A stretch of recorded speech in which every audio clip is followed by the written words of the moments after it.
France, la pollution de l'air s'invite sur les stades dans les grandes villes françaises. Nombreux sont les citadins qui profitent de leur pause déjeuner pour faire du jogging dans les parcs et stades alentours. Getty Images, Radius Images. L'association Greenpeace a relevé des taux de dioxyde d'azote supérieurs à la valeur limite fixée par l'Union européenne aux abords de plusieurs terrains de sport de 3 grandes villes françaises. Ce polluant, rejeté en particulier par les véhicules, aggrave les problèmes respiratoires. Il est responsable d'environ 8000 décès prématurés en France par an. C'est dans un petit stade au sud de Paris que Thierry et son collègue ont leurs habitudes. 3 fois par semaine, à la pause déjeuner, ils courent à bonne foulée. Comme la plupart des stades de la capitale, celui-ci est le long du boulevard périphérique, un axe routier important.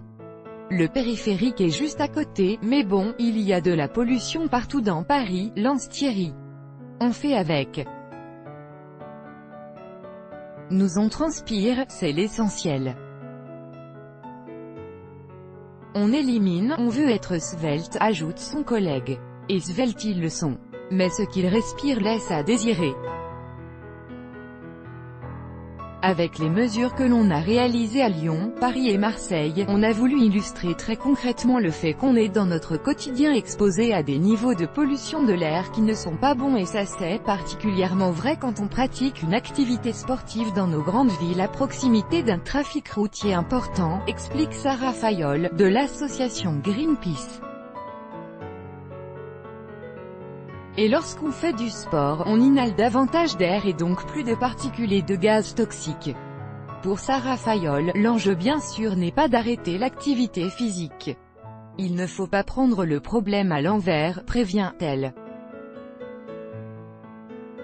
Le problème ce n'est pas les gens qui font du sport. Le problème, c'est la pollution de l'air. Donc la vraie urgence aujourd'hui c'est d'avoir une action ambitieuse, forte sur les causes de la pollution de l'air, au premier rang desquelles, le trafic routier. Le mois dernier, et la Commission européenne a décidé de renvoyer la France devant la Cour de justice de l'Union européenne pour non-respect des normes de qualité de l'air.